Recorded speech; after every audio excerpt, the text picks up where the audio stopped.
बिस्मिल्लाहिर्रहमानिर्रहीम अस्सलाम वालेकुम। जी बच्चों, कैसे हैं जी आप लोग। अच्छा भाई, डिफरेंशियल इक्वेशंस ये टॉपिक है हमारा जो अब हमने पढ़ना है, और ये 3.8 एक्सरसाइज है। और डिफरेंशियल इक्वेशन क्या चीज़ है, ये बेसिकली वही है, इक्वेशन होगी और इक्वेशन में डेरिवेटिव की टर्म आएगी d Y over D x, या कोई और भी जैसा भी वेरिएबल होगा उस हिसाब से डेरिवेटिव आएगा उसमें। तो जिस इक्वेशन में डेरिवेटिव आए वो डिफरेंशियल इक्वेशन हम उसे कह देते हैं। और उस डिफरेंशियल इक्वेशन को फिर अगले सवालों के अंदर हमने इसको सॉल्व करवाना है, और सॉल्व करवा के ओरिजिनल जो फंक्शन होता है y is equal to something, वो हमें फाइंड करना होता है। तो ये कुछ सवाल होंगे इस तरह के, वो हमने यहाँ इस एक्सरसाइज में सॉल्व करने हैं। सो देखें, पहला जो क्वेश्चन है, check that each of the following equations written against the differential equation is its solution.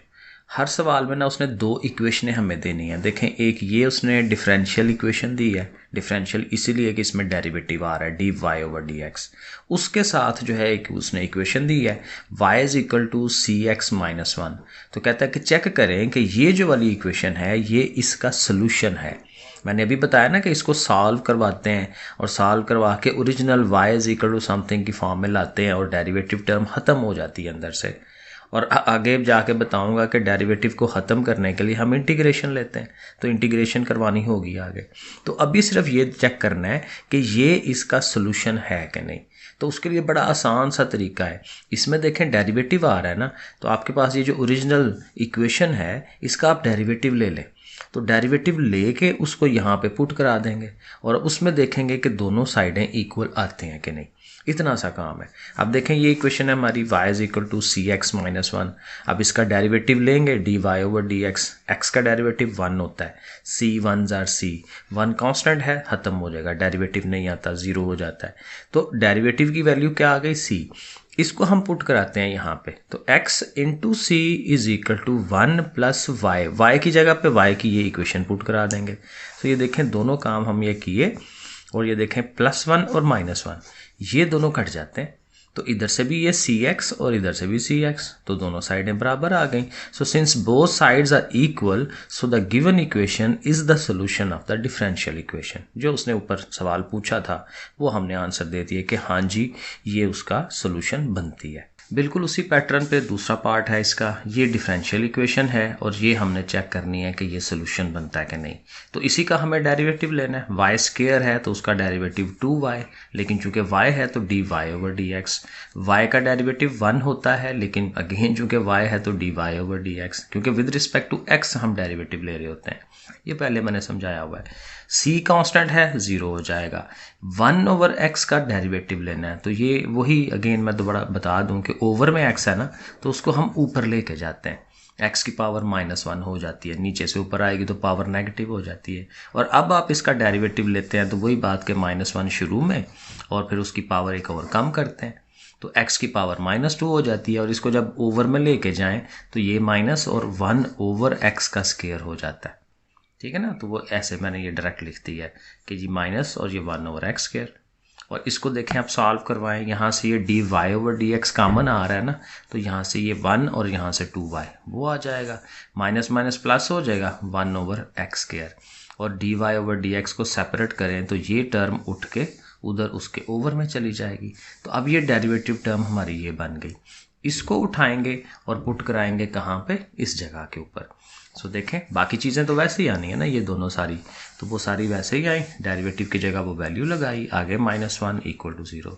अब यहाँ से देखें ये सारी कटेंगी, एक्स स्क्वायर से कटेगा, ये इससे कट जाएगा क्योंकि सेम है, 1 + 2y 1 + 2y, ठीक हो गया। तो पीछे जाहिर 1 ही रह जाना है, 1 - 1 तो 0 हो जाएगा, दोनों साइडें इक्वल टू 0।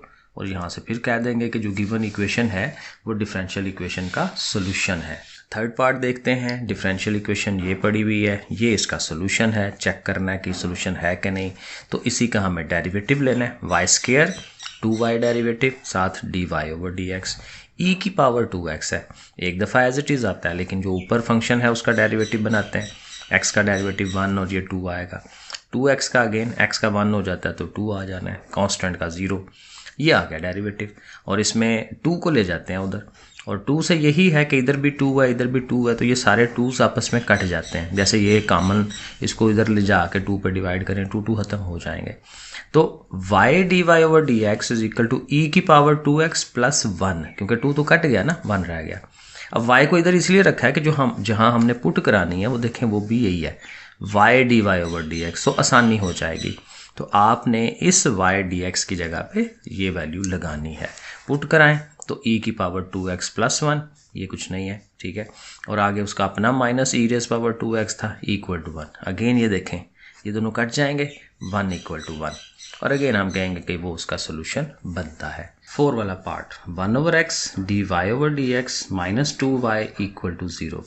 सोल्यूशन ये है y is equal to C E की पावर x का स्क्वायर। ओके, इसका हमें डेरिवेटिव लेना है। तो D Y over D X, C constant है वैसे ही साथ आएगा, एक्सपोनेंशियल एक दफ़ा वैसे ही आता है, और ऊपर वाली चीज़ का डेरिवेटिव x का स्क्वायर है तो सारे वो 2x हो जाएगा, तो वो आ गया डेरिवेटिव।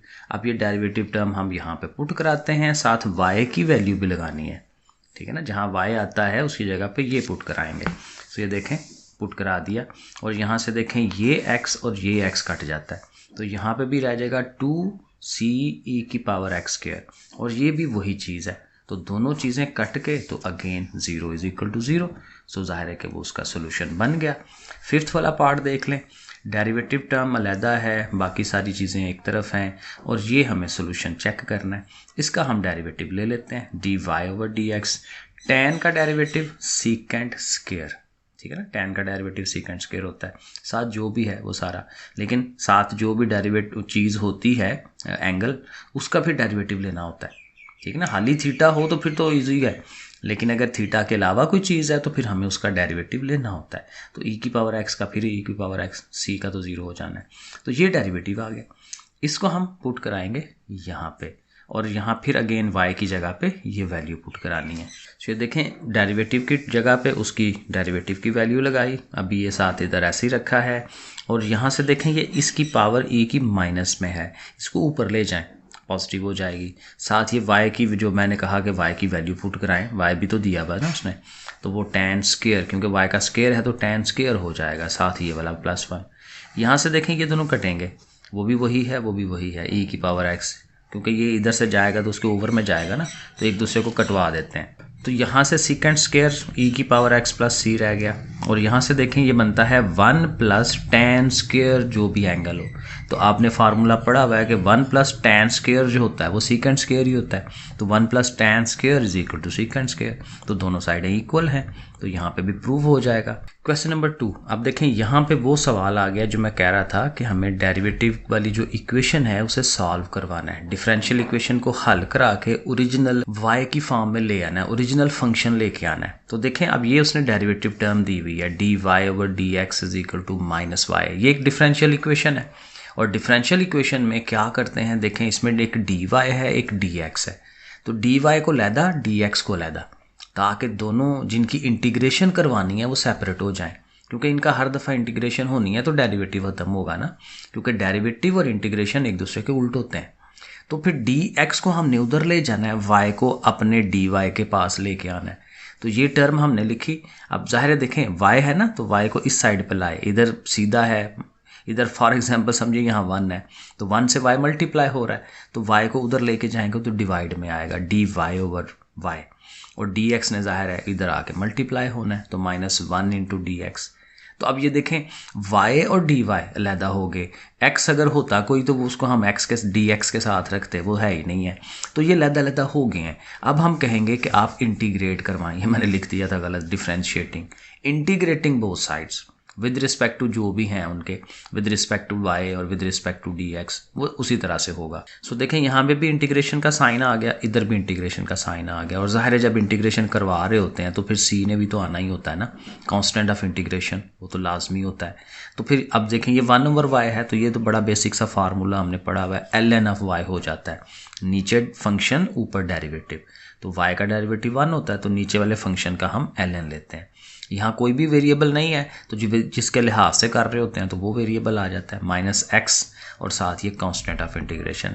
अब यहाँ ये स्टेप समझ लें कि ई और एल एन एक दूसरे के उल्ट होते हैं। जब भी आपने एल एन को ख़त्म कराना है ना तो आपने उसको ई की पावर में ले लेना है, और जब भी आपने ई को ख़त्म कराना है तो एल एन उसका लॉग ले लेते हैं।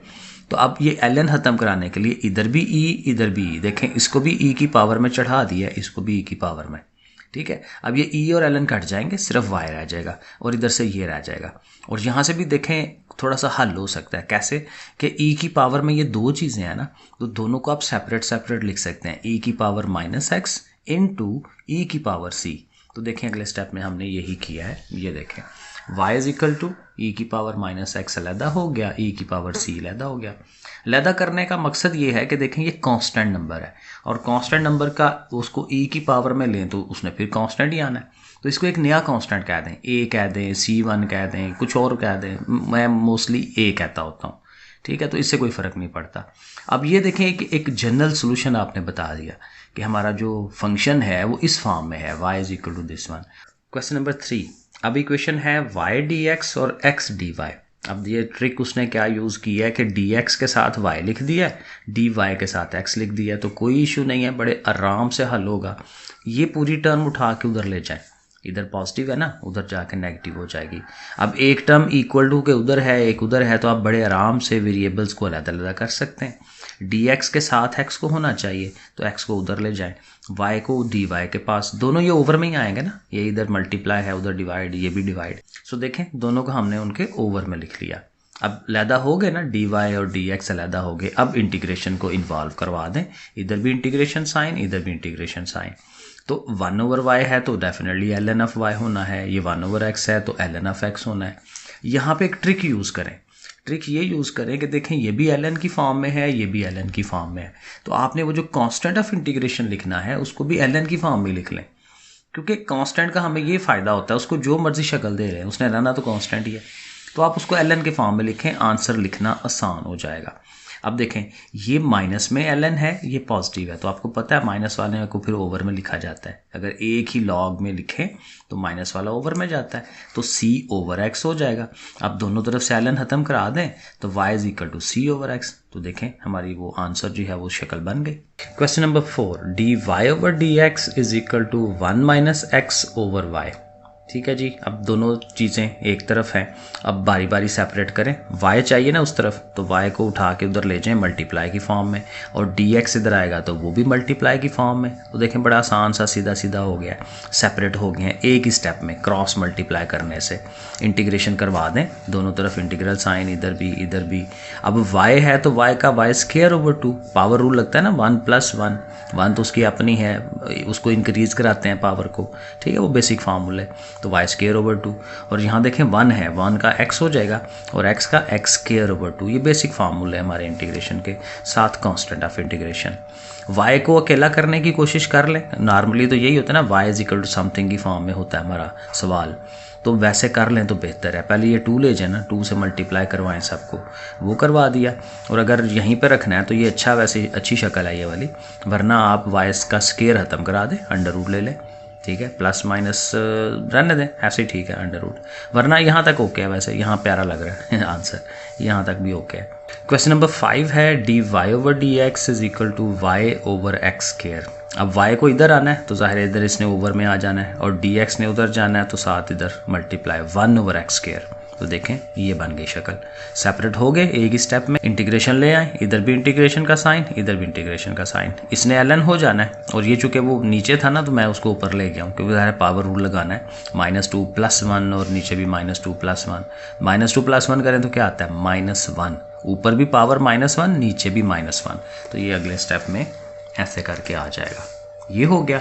अब चूंकि माइनस साइन है उसको यहाँ रखें, उसकी पावर नेगेटिव है उसको ओवर में ले जाएं, 1/x, ठीक है। और अगेन चूंकि ये ln की फॉर्म में है तो e ले आएँ, e से ln ख़त्म हो जाता है, इधर भी e लगाएं, इधर भी e लगाएं, तो e और ln कट जाएगा, सिर्फ y। और यहाँ से फिर वही कि e की पावर में ये अलहदा है, ये अलहदा है, तो e की पावर ये जो c है इसको एक नया कांस्टेंट a कह लें, जैसे मैंने पीछे आपको समझाया। तो e की पावर c जो है वो a हो जाएगा, a b c d कुछ भी लिख दें उसको, कोई फ़र्क नहीं पड़ता, कांस्टेंट नंबर है। तो ये हो गया। क्वेश्चन नंबर 6 में आ जाते हैं। Sine of y cosecant x D Y over D x is equal to 1। अब अगेन वाई और D y, sine of y d y ये पहले ही सेपरेट कर दें। कोसिकेंट एक्स और डी एक्स इसने उधर जाना है, डी एक्स ऊपर चला जाता है और कोसिकेंट नीचे आ जाएगा ओवर में। ओके ये लिख लिया। अब कोसिकेंट उल्ट है ना, ओवर में है बटे में है, तो ये किसका उल्ट होता है? साइन का। तो उधर भी साइन इधर भी साइन, तो ये चलें आसान हो गया। अब इंटीग्रेट करवा दें दोनों साइड्स पे, इधर भी इंटीग्रेशन। साइन की इंटीग्रेशन क्या है? कॉस, सिंपल सी बात है। तो साइन की इंटीग्रेशन क्या आएगी? माइनस कॉस आई थिंक होती है, माइनस लिखना चाहिए हमें साथ, क्योंकि साइन का डेरिवेटिव होता है प्लस में कॉस, ठीक है ना। तो साइन की जो इंटीग्रेशन है वो माइनस में कॉस आती है, तो यहाँ पे भी माइनस में आएगा, ठीक है। और चूंकि आपका कांस्टेंट ऑफ इंटीग्रेशन आपने खुद से लगाना है, तो वो दोनों माइनस के हैं, तो इसको भी माइनस का रख लें, आसानी हो जाएगी। और दो तीनों के साथ माइनस आ रहा है, ख़त्म करा दें। सो अब इस फॉर्म में अगेन पॉजिटिव फॉर्म में ही आ जाएगा, cos of Y is equal to cos of X plus C, ठीक है ना। ऐसे करके लिख दें उसको। Question number 7, X D Y plus Y into X minus 1 D x is equal to 0। अब अगेन चूंकि दोनों डी एक्स और डी वाई एक ही तरफ हैं, तो आप एक चीज़ को उठा के दूसरी तरफ ले जाएं। पीछे भी ऐसे एक सवाल किया था, तो ये सारी टर्म उठा के हम इधर ले जाते हैं, पॉजिटिव है तो नेगेटिव हो गया। अब सेपरेट कर लें, डी वाई के साथ ये वाई होना चाहिए, इसको ज़ाहिर है इधर मल्टीप्लाई है, इधर डिवाइड में आ जाएगा। एक्स को इधर होना चाहिए, तो एक्स इधर आके उसके ओवर में आ जाएगा। इस माइनस से आप मल्टीप्लाई करवा रहे हैं, माइनस एक्स प्लस 1 हो जाएगा, साइन चेंज करवा लें। सेपरेट हो गए हैं तो बस ठीक है, इंटीग्रेशन करवा देते हैं। इधर भी इंटीग्रेशन यहाँ से कटवाएं, एक्स और एक्स कटेगा तो -1 रहेगा ना, और साथ ये 1 ओवर एक्स, दो चीज़ें सेपरेट करवा लें। ये एल एन ऑफ वाई -1 है तो माइनस एक्स, ये भी एल एन ऑफ एक्स और साथ कांस्टेंट ऑफ इंटीग्रेशन। और अगेन वाई के साथ एल एन आ रहा है, तो हमें एक्सपोनेंशियल को करना चाहिए, ई की पावर में लेना चाहिए उसे, ताकि वाई अकेला हो जाए। तो इधर भी ई और एल एन कट जाएंगे, वाई आ जाना है। यहाँ से देखें 3 चीज़ें हैं इसके ऊपर, तो तीनों को कर दे अलहदा, कोई इशू नहीं है, ठीक है ना। ई की पावर ये, ई की पावर सबको अलहदा कर दें। और अलहदा करने से ये फ़ायदा होगा कि इसको आपने कांस्टेंट है ना, इसको ये कह लेना है, ई और एल एन कट जाएगा, इसका एक्स रह जाएगा और ये ऐसे ही रह जाएगा। तो ऐसे हमारा आंसर बनेगा। Question number 8, x square plus 1 over y plus 1 equal to x over y d Y over D x. Again separate करना है, तो डी वाई जो है पहले ही इधर है ना, तो वाई वाली चीज़ें इधर इकट्ठी कर लें उसके साथ ही। वाई प्लस 1 इधर ओवर में है, इधर ऊपर आ जाना है उसने, देखें ऊपर आ गया। इधर एक्स ऊपर है, एक्स ने इधर आके उसके नीचे आ जाना है, तो डी एक्स वाली और साथ डी एक्स को भी ले जाए उधर, तो ये डी एक्स वाली इधर अलहदा और ये अलहदा। अब इनको डिवाइड कराएं, y को y से डिवाइड कराएं तो 1 हो जाता है ना, देखें 1 लिखा है, और साथ 1 ओवर y। इधर से x से एक्स स्क्वायर को डिवाइड कराएं, एक सिंगल x और साथ ही 1 ओवर x, ठीक है। अब इंटीग्रेशन करवा लें, क्योंकि y इधर रखते हैं हम, x को उधर रखते हैं, ठीक है। इंटीग्रेशन का साइन लगाएं, इधर भी 1 का y, 1 ओवर y का ln ऑफ y, x है एक्स स्क्वायर ओवर 2, 1 ओवर x है ln ऑफ x। अब ये ज़ाहिर छोटी छोटी चीज़ें हैं जिनकी इंटीग्रेशन करानी होती है, तो बार बार बताने की ज़रूरत नहीं है, पीछे हम पूरा चैप्टर करके आए हैं इंटीग्रेशन का। अब ये 3.8 एंड पे हम आए हुए हैं, ठीक है ना। तो ये अब हमें पता होना चाहिए ना कि इंटीग्रेशन करते कैसे हैं, बेसिक रूल्स क्या हैं। ओके, तो 1 ओवर x का ln ऑफ x और साथ कांस्टेंट ऑफ इंटीग्रेशन। अब अगेन चूँकि ln's वगैरह आ रहे हैं, तो चलें कर लें इस तरह से, e की पावर में ले लें, इधर भी। तो e की पावर में अब ये 2 हैं, e की पावर y अलहदा और e की पावर ln जो है वो अलहदा, और इधर ये 3 हैं, तो तीनों को अलहदा कर दें। अब ये ई एल एन ये कटेगा और सिर्फ y ये ऐसे होगा, इसने ऐसे रह जाना है, और यहाँ से भी ये दोनों कटने हैं, तो x आ जाना है, और इसको हमने एक नया c या नया a कुछ भी कह लें, और ये सारा जो है सही आ जाएगा। तो ऐसे करके आंसर। अब यहाँ पे 2 y हैं, तो जाहिर है अब इसका कुछ कर नहीं सकते ना, तो इसी फॉर्म में हमें आंसर लिखना चाहिए। क्वेश्चन नंबर 9, 1 ओवर x d Y over D x is equal to 1 over 2 1 plus y square. Okay, again separate करना है, 1 प्लस वाई स्क्वायर पूरा मल्टीप्लाई हो रहा है ना इधर, तो ये सारा उठा के उसके ओवर में ले जाएं, डी वाई के ओवर में, इधर मल्टीप्लाई है इधर डिवाइड, और ये जो ओवर में x है और ओवर में डी एक्स है, दोनों ऊपर हो जाएंगे सीधे, 1 ओवर 2 वैसे ही उनके साथ है, और आई थिंक सेपरेट हो गए हैं। अब इंटीग्रेशन साइन लगा दें दोनों तरफ, इधर भी लगा दिया उधर भी। अब ये देखें, ये tan इनवर्स का फार्मूला है, 1 ओवर 1 प्लस एक्स स्क्वायर होता था ना, तो tan इनवर्स x कहते थे, तो 1 ओवर 1 प्लस वाई स्क्वायर है tan इनवर्स y, तो यहाँ से tan इनवर्स y हो गया, 1 ओवर 2 x है तो x का x स्क्वायर ओवर 2 साथ कांस्टेंट ऑफ इंटीग्रेशन। यहाँ तक ही ओके है। ये tan इन्वर्स y है, यहाँ तक ओके है, वरना अगर आप उसको और बेहतर करना चाहें तो tan इन्वर्स है तो इसको उधर ले जाएंगे तो tan रह जाएगा, tan इन्वर्स ख़त्म हो जाएगा, tan रह जाएगा। तो इस फॉर्म में लिख सकते हैं, नीचे 2 2s are 4 कर दें। तो ये भी सही है, ये भी शक्ल सही है, जैसे आपको बेहतर लगता है वहाँ तक रहने दें। जब आप बुक के पीछे आंसर देख लिया करें किस शक्ल में उसने आंसर बताया हुआ है। 10 वाला question, 2x² y dy/dx is equal to x² -1। Again separate करना है। ओके, अभी y dy पहले ही इधर है, 2 भी रहने दें इधर, साथ ही उसके x² को उठा के उधर ले जाएं। इधर मल्टीप्लिकेशन है, इधर डिवाइड। ठीक हो गया। आप देखें सेपरेट नज़र आ रहे हैं, इसको ऐसे ही लिखें, यहाँ से इसको डिवाइड करा लें, x² कट के 1 और साथ ये 1/x²। अब करा दें इंटीग्रेशन और फिर वही कि इसको ऊपर ले जाना है x की पावर -2 बना के, क्योंकि ज़ाहिर है पावर रूल हम लगा सकेंगे इंटीग्रेशन का। तो इंटीग्रल साइन लगा लिए, ये देखें मैं ऊपर ले गया उसको 2y। अब y है ना, तो y का y²/2, 1 + 1 पावर, नीचे भी 1 + 1, तो ये बन गया 1 है, 1 का x हो जाएगा। इसकी -2 पावर है, -2 + 1 -1 ठीक हो गया। ये दोनों माइनसेस प्लस हो जाएंगे, इसको ओवर में ले जाएंगे और यहाँ से 2 2 कटवा दें y²। और आई थिंक ये अच्छी शक्ल है इसकी, वरना अंडर रूट आप बना सकते हैं, इस सारे के ऊपर अंडर रूट बना लें, लेकिन ये भी अच्छा है, ओके है, ज़्यादा कॉम्पैक्ट फॉर्म में आंसर ये बन रहा है। Question number 11, dy/dx plus this one equal to x। अब देखें ये भी बाकी सारे वेरिएबल्स हैं डेरिवेटिव के अलावा, और ये भी है, तो इन सबको एक तरफ करते हैं, ये सारा उठा के ना उस साइड पे ले जाते हैं। पॉजिटिव है, नेगेटिव हो गया इधर, और इनका कुछ करना पड़ेगा। देखें इधर भी x है, इधर भी x है, तो इनमें से x आप कॉमन ले सकते हैं। यहाँ 1 रह गया, यहाँ से x चला गया है 2y और ओवर में ये, और ये वैसे y वाली चीज़ें तो हो गई हैं, लेकिन प्रॉपर शक्ल नहीं बनी हुई। एलसीएम ज़रा ले ही लें तो बेहतर है, तो इनका एलसीएम लें। एलसीएम में यही आएगा 2y + 1, वो देखें वही आया, और जब इधर 1 होता है ये सारा उससे मल्टीप्लाई होता है, 2y + 1 माइनस, और ये ऊपर वाला 2y। अब देखें ये -2y, ये +2y कट जाना है, तो 1/2y + 1, साथ x आता जा रहा है। अब आप सेपरेट कर सकते हैं, इधर क्या था dy/dx। अब देखें 2y + 1 ओवर में है ना, तो इसने इधर ऊपर आ जाना है उसके पास 2y + 1, और इधर x पहले ही ऊपर है, dx इधर उसके पास आ जाएगा x dx। तो देखें दोनों सेपरेट हो गए। अब दोनों तरफ इंटीग्रेशन साइन लगा लेते हैं। अब मैंने इसको आगे सॉल्व ही नहीं करवाया, ठीक है, भूल गया था, तो अगर यहीं हो सकता है खुद कर ले, बड़ा इजी है, सिंपल। इंटीग्रेशन साइन अगर यहाँ लगाएंगे, यहाँ अब देखें ज़ुबानी करने की कोशिश करते हैं।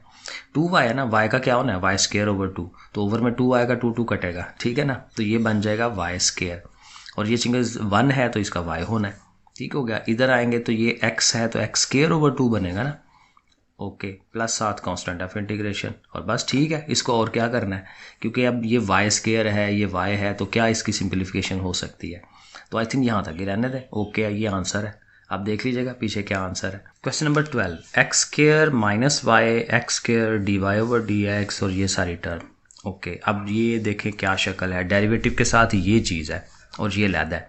इस सारी को उठा के ले जाएं दूसरी तरफ, दोनों पॉजिटिव है ना, दोनों जाके नेगेटिव हो जाएंगे। तो देखें माइनस साइन लिखा है, कॉमन ले लिया ना माइनस, और y² भी तो दोनों में कॉमन आ रहा है, y² कॉमन ले लें तो यहाँ 1 और यहाँ x, वो देखें लिख लिया।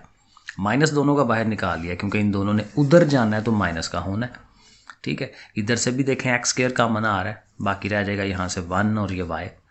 अब देखें सेपरेट करना आसान है, 1 - y ये, और ये जो y² है इसको उठा के ले आए इधर, माइनस भी ले आए इसके साथ ही, क्योंकि इस साइड में माइनस भी है, ये नेगेटिव साइन इधर ले आए, और ये x² इधर आके इसके ओवर में चला जाएगा।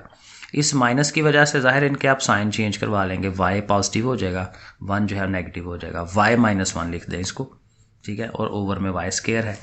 अब आप इंटीग्रेशन करवा सकते हैं, साथ इनको कटवाएंगे भी, ज़ाहिर है y के साथ y² कटेगा तो 1/y आना है ना। ये देखें, चले मैंने यहाँ लिख लिया, पहले उनको सेपरेट कर दिया है कि y को भी y² डिवाइड कर रहा है, 1 को भी करा रहा है, 1 को ये करा रहा है, 1 को ये करा रहा है। अगले स्टेप में डिवाइड करा लेते हैं, एक y कटेगा, वो एक y ओवर में रह गया, और ये चूँकि ओवर में है तो इसको ऊपर ले जाएं, क्योंकि इसकी पावर रूल तो बनानी है ना, तो -2 पावर ऊपर रह जाएगी। इसका भी यही काम होगा, -2 ऊपर चली गई, और ये एक एक कट के 1/x। अब कर लेते हैं इसकी इंटीग्रेशन, इसने ln हो जाना है, और इसकी वही बात कही, -2 + 1 -1 बनता है, तो -1 ऊपर भी -1 नीचे भी, और यही काम इधर भी होना है। ये दोनों तो सेम हो रहे हैं, और ये भी ज़ाहिर है ln(x), ये जैसे ये दोनों सेम हो रहे हैं, ये दोनों सेम हो रहे हैं।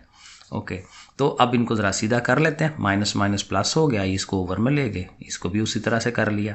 तो बस यहाँ तक ही आंसर है, क्योंकि अगेन इसको और कोई शक्ल देनी मुश्किल हो जाएगी, तो यहाँ तक ही रहने दें, इनफ है। क्वेश्चन नंबर 13 पे आ जाएं। चिड़ियाँ बाहर बार बार आगे मना भी करवाया इसको, इनको फिर वो चूँ चूँ करती जा रही हैं। 13 वाला क्वेश्चन, सीकेंड स्क्वायर एक्स है, tan ऑफ वाई है, dx है, और साथ ये वाली अमाउंट है। और अगेन देखें वही, जब 2-3 दफ़ा पीछे ये सवाल किया है कि dy dx होना सेपरेट, तो उनको इक्वेशन की दूसरी तरफ ले जाएं। तो इस सारी को उठा के दूसरी तरफ इसको ले जाएं या उस वाली को ले जाएं। तो dx वाली को ले जाते हैं, क्योंकि dx ही तो उधर रखना होता है ना, तो dx वाली को उधर ले जाते हैं। ये सारी उठ के उधर गई, माइनस हो गई। अब कर लें separate, secant square y dy, और इधर से ये tan ऑफ y है, इधर इसके ओवर में आ जाएगा।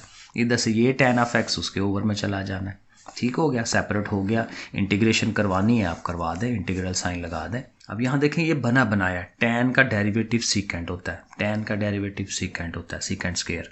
तो नीचे फंक्शन है, ऊपर डेरिवेटिव है, तो डेफिनेटली ये ln बनेगा। तो ln of tan of y, ln of tan of x, इसके साथ माइनस साइन भी है। और वही जो कांस्टेंट ऑफ इंटीग्रेशन लगाना है उसको भी ln की शक्ल में लिख लें। ठीक है, तो ये उसी तरह फिर ये चूंकि ये माइनस वाला ln है, तो ये c/tan हो जाएगा, c/tan, और दोनों तरफ से ln खत्म करा दें। tan y is equal to c/tan x, ये भी शक्ल ओके है, वरना ये ओवर वाली को उधर ले जाएं तो ये शक्ल बना लें। ठीक है, तो इस तरह से भी आंसर ओके है। Question number 14, y minus x D Y over D x equal to 2 into y square plus d Y over D x. अब अगेन देखें यहाँ पे भी d Y over D x है, इधर भी है। पहले तो इसको मल्टीप्लाई करवा लेना 2 से, तो 2 से मल्टीप्लाई करवा लिया। अब दोनों d Y over D x एक तरफ होने चाहिए। ये पहले से इधर है, इसको उठा के हम इधर ले आए हैं, y को उठा के उस साइड पे ले जाना है, माइनस हो जाएगा। आप देखें एक तो ये है कि इन दोनों में माइनस भी कॉमन है और D Y over D x भी कॉमन है। तो D Y over D x निकालेंगे, पीछे रह जाएगा x प्लस 2, माइनस भी निकलेगा, वो माइनस उस साइड पे ले जाएं और उधर ले जाके देखें इन दोनों की जगह जो है साइन जो है इनके वो हम चेंज करवा लेंगे। 2y स्क्वायर देखें अब नेगेटिव हो गया है, ये नेगेटिव से पॉजिटिव हो गया, तो ये वाला माइनस उधर ले गए। अब नेक्स्ट स्टेप में वही है कि ये जो x प्लस 2 है उस साइड पे होना चाहिए और साथ dx को, इन दोनों को उधर ले जाएंगे। और ये सारा चूँकि y वाला है तो इसको y के नीचे होना चाहिए, dy के नीचे होना चाहिए। और साथ देखें यहाँ से y कॉमन भी आ रहा है, y कॉमन लें तो 1 माइनस 2y रहता है, तो ये शक्ल बन गई। ठीक है जी, अब हमने क्या करना है, इंटीग्रेशन करवा देनी है। इंटीग्रल साइन इधर भी हो गया।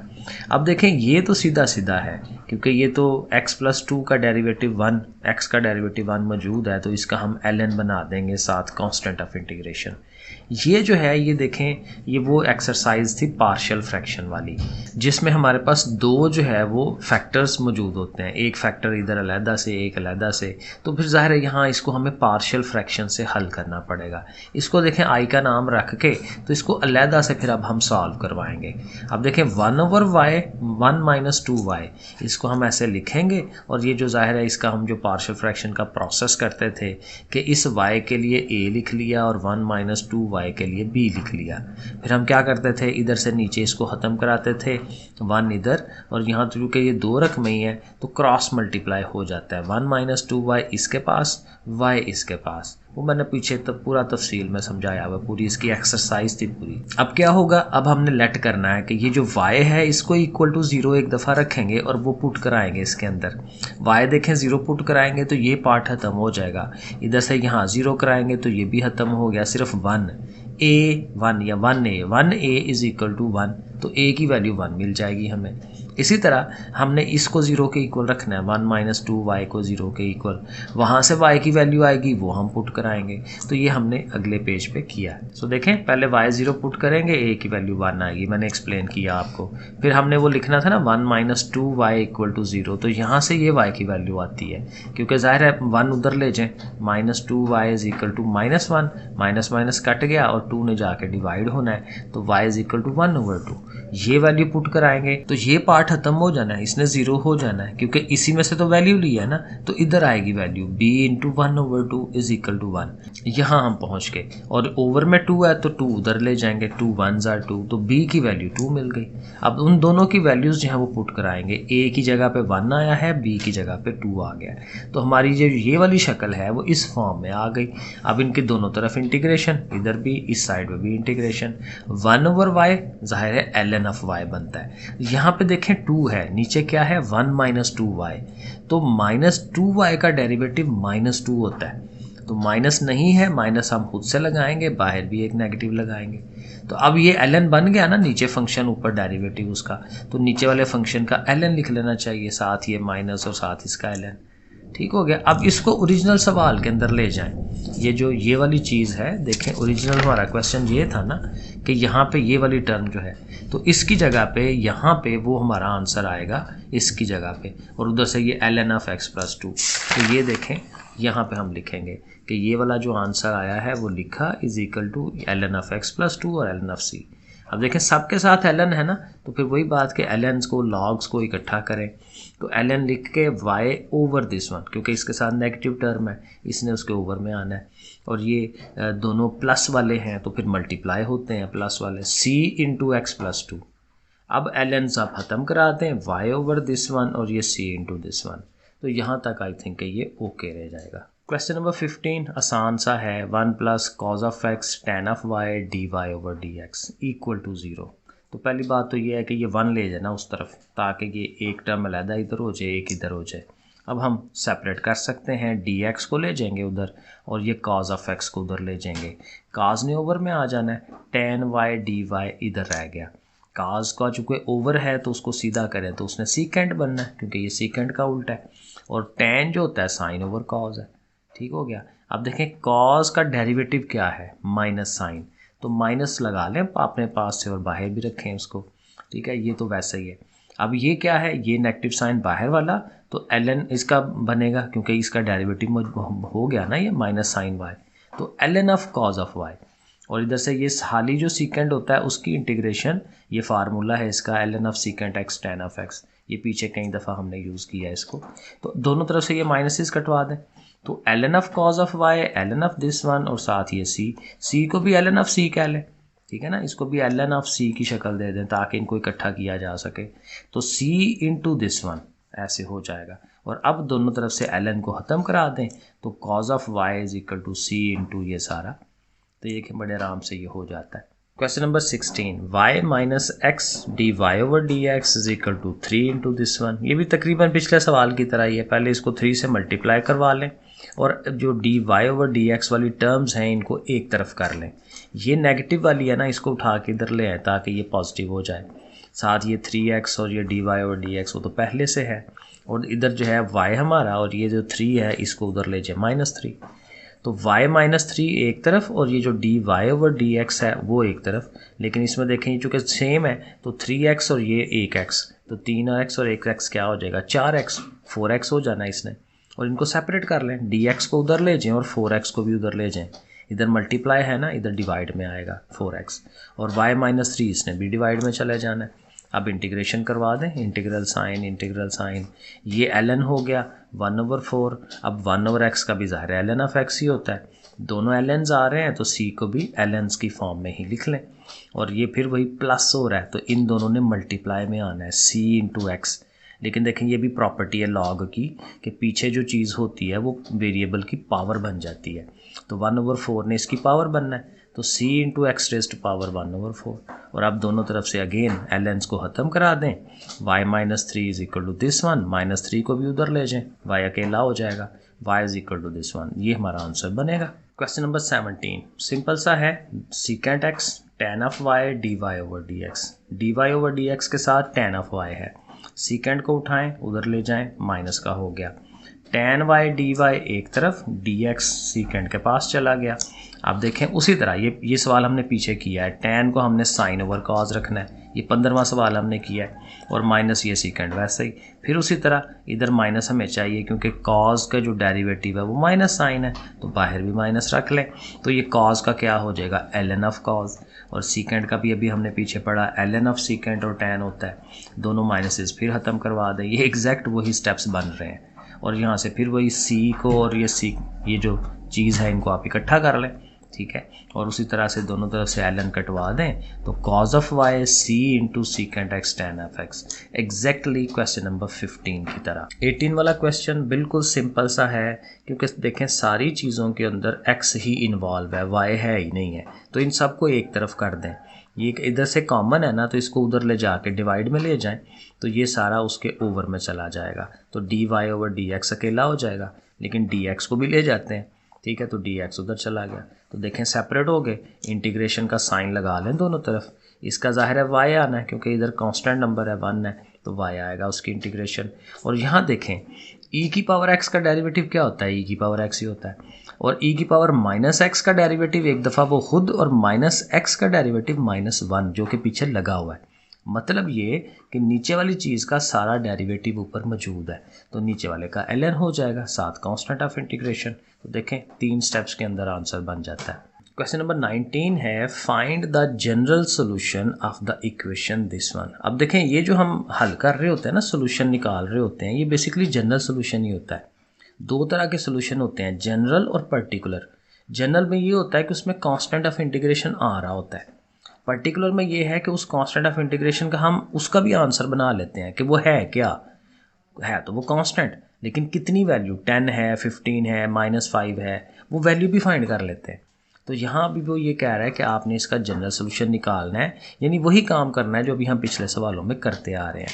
किसका, इस वाली इक्वेशन का। लेकिन उसके बाद अगला स्टेप उसने ये भी कहा है कि इसका पर्टिकुलर सोल्यूशन भी निकालें, और उसके लिए ज़ाहिर है जब वो पर्टिकुलर सोल्यूशन फाइंड करना होगा ना, तो हमें ये वैल्यूज़ हमें चाहिए होंगी, तो वो उसने हमें बता दी है कि x 0 होना चाहिए, y 1 होना चाहिए। तो चलिए इसको स्टार्ट करते हैं। इक्वेशन को लेंगे हम, और इसको ज़ाहिर है उसी तरह से हम वेरिएबल्स को लैदा करके इंटीग्रेशन करवाएंगे। ये -x है, इसको उधर ले जाए, प्लस का हो जाएगा। यहाँ देखें x कॉमन आ रहा है, तो x कॉमन निकाल लें तो पीछे रह जाता है 1 + y²। ये देखें अगले स्टेप में 1 + y² x कॉमन हो गया। अब वही 1 + y² को इधर ले आए, dx को x के पास ले जाएं, इंटीग्रेशन का साइन लगाएं दोनों तरफ। इसने tan इनवर्स y होना है, पिछले सवाल में किया था, और ये x है तो x²/2, साथ कांस्टेंट ऑफ इंटीग्रेशन। अब ये हमारी जनरल फॉर्म आ गई क्योंकि इसमें कांस्टेंट ऑफ इंटीग्रेशन आ रहा है, जनरल फॉर्म। अब हमें पर्टिकुलर सोल्यूशन चाहिए, तो वो जो वैल्यूज़ उसने कहा था x 0 हो, y 1 हो, पुट करा दें। y की जगह 1 लिखें, x की जगह 0 लिख दें, ठीक हो गया। tan इनवर्स 1 π/4 होता है 45 डिग्री, क्योंकि 45 डिग्री पे tan की वैल्यू 1 होती है। यहाँ हम tan इनवर्स कर रहे हैं, तो π/4 आना चाहिए। इधर से c है तो c की वैल्यू पता चल गई। अब देखें ना, c की वैल्यू हम आ गई हमारे पास, तो तभी वो पर्टिकुलर बनेगा।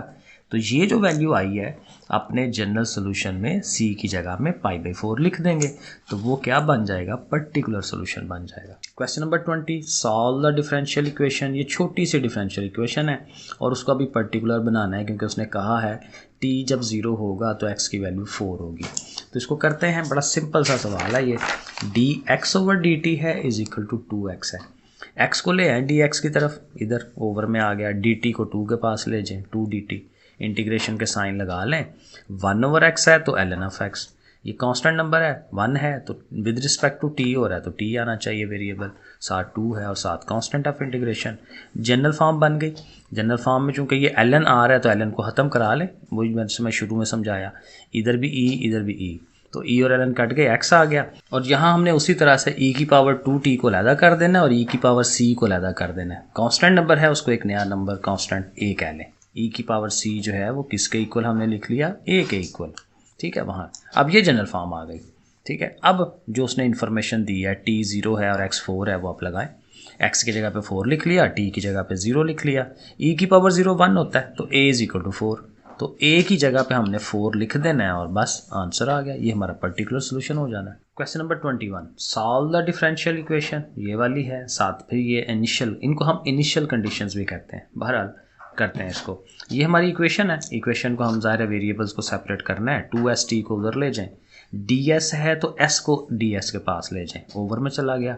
dt जो है इधर आ गया, -2t और dt सेपरेट हो गए। इंटीग्रेशन का साइन लगा लें और फिर वही के ओवर में चूंकि s है तो ln ऑफ s, t का t स्क्वायर ओवर 2 कट जाना है, t स्क्वायर। देखें बड़ा सिंपल सा है, कुछ खास काम नहीं है। फिर वही ln को ख़त्म करने के लिए e लिखना पड़ेगा, इधर भी इधर भी। तो e और ln कट गए, हाली s रह गया। यहाँ से फिर वही कि e की पावर -t स्क्वायर अलहदा और e की पावर c जो है हमने उसको a कह लिया।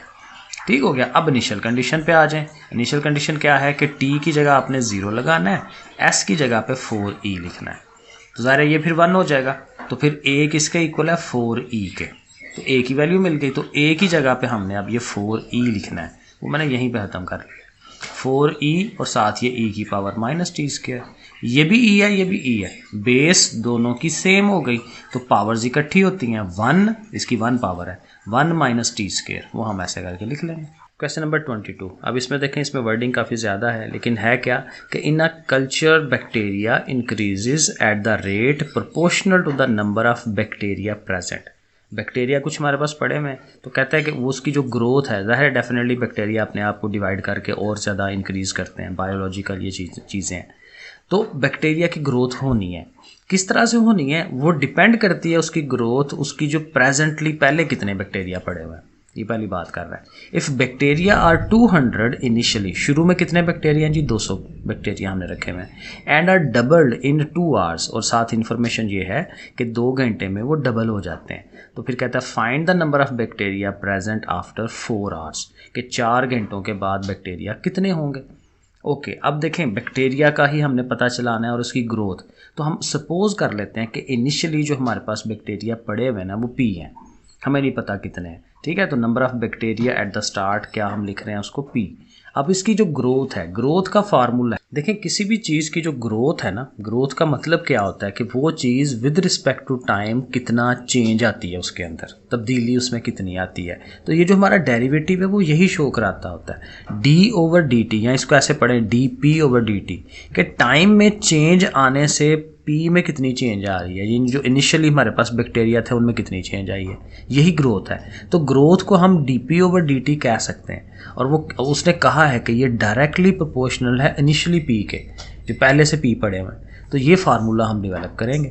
और चूंकि ये डायरेक्टली प्रोपोर्शनल है तो आपने फिजिक्स में पढ़ा हुआ है, जब भी इसको ख़त्म करते हैं, इक्वल टू का साइन बनाना हो, इक्वेशन बनानी हो, तो फिर एक कांस्टेंट जो है वो लगाया जाता है। तो हमने ये k जो है कांस्टेंट लगा लिया, तो dp/dt is equal to kp। अब देखें ये हमारे पास उसी तरह से ये डिफरेंशियल इक्वेशन बन गई है, तो हम इसको करवाएंगे, हल करवाएंगे। dp है तो p को इधर ले जाएं, उसी तरह से dt को उधर ले जाएं k के पास, इंटीग्रेशन का साइन, इंटीग्रेशन करवाएं। ओवर में p है तो डेफिनेटली ln ऑफ p, और ये k है तो लेकिन विद रिस्पेक्ट टू t हो रहा है ना, तो t आएगा, k तो कांस्टेंट नंबर है, kt plus constant of integration. और अगेन ln को ख़त्म करने के लिए e की पावर में कर लें, जैसे हम पीछे करते आ रहे हैं। तो e और ln कट गया, p is equal to e की पावर kt, और e की पावर c को मैंने कहा कि इसको आप a कह लिया करें, एक नया कांस्टेंट नंबर। तो वहाँ पे हम लिखेंगे p is equal to a e raise to power kt। अब ये हमारे पास एक जनरल फॉर्म बन गई है। अब यहाँ हम पहले तो कोशिश करेंगे a का आंसर हमें मिल जाए कि a क्या है। तो उसके लिए जो इनिशियल कंडीशन लगाते हैं कि जब टाइम 0 था, अभी हमने स्टार्ट किया है, तो उस टाइम इनिशियली हमारे पास 200 बैक्टीरिया थे, तो p 200, तो p की जगह पे 200 लगाएं और t की जगह पे 0 कर दें, तो e की पावर 0 हो जाएगी। तो फिर a की वैल्यू हमें मिल जाएगी कि वो 200 है। तो अब a की जगह आप आपने 200 लगा देना है। अब हमारी जो इक्वेशन है वो इस शक्ल में आ गई है। अभी भी k जो है ना वो हमारे पास अननोन है, कि ये पता नहीं क्या है। तो जब तक ये k फाइंड नहीं होगा तो हम फिर वो जो उसने पूछा हुआ है ना कि टाइम जब 4 घंटे हों तो फिर p कितना होगा, तो वो नहीं कर पाएंगे। तो पहले k फाइंड करना है। अब k फाइंड करने के लिए उसने एक इन्फॉर्मेशन और हमें दी हुई है। वो कहता है कि जब टाइम जो है वो 2 घंटे होता है, वो सवाल के अंदर उसने लिखा हुआ है कि जब 2 आवर्स होते हैं, 2 घंटे होते हैं, तो हमारी जो बैक्टीरिया है वो 400 हो जाता है। तो बैक्टीरिया की जगह 400 और टी की जगह 2 लगा लेते हैं। अब देखें ये 200 ने इधर आके 400 को डिवाइड करना है ना, तो क्या रह जाएगा, 2 रह जाएगा, और ई की पावर ये जो K2 या 2K जो भी है वो रह गया। अब हमें तो K तक पहुंचना है, तो E को ख़त्म कराएं, तो E को ख़त्म कराने के लिए हमें ln लिखना होता है। तो ln और E कट जाएंगे, 2K रह जाएगा और इधर ln ऑफ 2। कैलकुलेटर में करें ln ऑफ 2, वो ये वैल्यू बनती है, ठीक है। और फिर ये जो 2 है वो डिवाइड करेगा, तो फिर ये K की वैल्यू बनेगी। अब ये लगाएं K की वैल्यू उसके ऊपर टॉप पे। अब ये बनी है प्रॉपर इक्वेशन, जहाँ से आप T की जो मर्जी वैल्यू लगा के तो जो बैक्टीरिया की जो ग्रोथ है वो आप फाइंड कर सकते हैं। अब हमें उसने 4 घंटे का पूछा हुआ है, तो यहाँ 4 लिख दें, तो 4 और इसको मल्टीप्लाई करवाएं, जो अमाउंट आई उसको कैलकुलेटर में E की पावर बनाएं। अब कैलकुलेटर में E की पावर कैसे बनानी है वो मैं दिखा देता हूँ आपको। मेरे पास ही कैलकुलेटर पड़ा हुआ है, ये ज़रा देखें, ज़रा ये आ गया कैलकुलेटर। ओके, इसको हम ऑन करते हैं।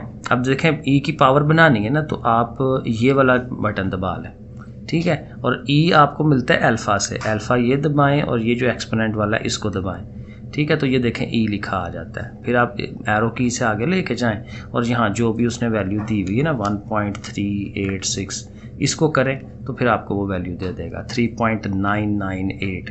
तो ये 3.998 तकरीबन 4 ही बनता है, ठीक है ना। तो ये आप ऐसे करके वैल्यू ले लें और 4 से 200 को मल्टीप्लाई करें तो 800 आंसर बनेगा। चलें जी, लास्ट वाला क्वेश्चन है और ये फिजिक्स का क्वेश्चन आ गया एक और। A ball is thrown vertically upward, एक बॉल को हम ऊपर की तरफ फेंक रहे हैं with the velocity of 2450 centimeters per second. इस वेलोसिटी से हम ऊपर फेंक रहे हैं, ओके। निगलेक्टिंग एयर रेजिस्टेंस, ठीक है, वैसे तो होती है एयर की रेजिस्टेंस, लेकिन कहता है इसको आप छोड़ दें। तो फिर बताएं कि नंबर 1 ये बताना है कि velocity of the ball at any time, velocity कितनी है उसकी, फिर उसका डिस्टेंस उसने कितना ट्रैवल किया है और मैक्सिमम कितनी हाइट पर वो जा रहा है। ये फिजिक्स के न्यूमेरिकल हमने 9-10 में भी इस तरह के सारे ये पढ़े हुए हैं और सारे फर्स्ट ईयर में भी होंगे ये, ओके। अब देखें वेलोसिटी को हम v से रिप्रेजेंट करते हैं, तो हम लिख लेते हैं let v is the velocity of the ball. और वेलोसिटी को हमें पता है कि वेलोसिटी का जो डेरिवेटिव होता है rate of change of velocity, क्या डेफिनेशन है, एक्सेलरेशन। और यहाँ एक्सेलरेशन दूसरा तो नहीं, ये तो ग्रेविटी वाला है, और ग्रेविटी वाला g भी लिखना चाहिए, ठीक है ना। जी जो है एक्सेलरेशन ड्यू टू ग्रेविटी को कहते हैं। और माइनस साइन क्यों लगा रहे हैं, इसलिए कि हमारा बॉल जो है ग्रेविटी के अगेंस्ट जा रहा है, ऊपर की तरफ जा रहा है, इसलिए माइनस साइन भी लगाना है। तो ये प्योर देखें फिजिक्स आ गई सारी, ठीक है। तो -g लिख दें। अब ये अगेन हमारे पास डिफरेंशियल इक्वेशन है, इसको हम सॉल्व करवाते हैं। dt को उधर ले जाएं, ठीक है, फिर दोनों तरफ इंटीग्रेशन करवाएं और dv का ज़ाहिर है यहाँ कांस्टेंट है ना, तो v आएगा, और यहाँ चूँकि विद रिस्पेक्ट टू t है तो t आना चाहिए g के साथ, -gt + c। ये हमारे पास ये वेलोसिटी की एक इक्वेशन बन गई, लेकिन ये जनरल फॉर्म में है, c का हमें नहीं पता, तो c हमें फाइंड करना है इनिशियल कंडीशन से। अब ये हम खुद से बना लेंगे इनिशियल कंडीशन, क्योंकि इसमें अब क्या है, t है और v है। तो t को अगर आप 0 करते हैं तो मतलब क्या है कि जब टाइम 0 था शुरू में, स्टार्टिंग में जब टाइम 0 है तो उस टाइम वेलोसिटी कितनी थी, ये वाली वेलोसिटी थी। उसने कहा ना इस वेलोसिटी से फेंका है, ये इनिशियल वेलोसिटी है उसकी।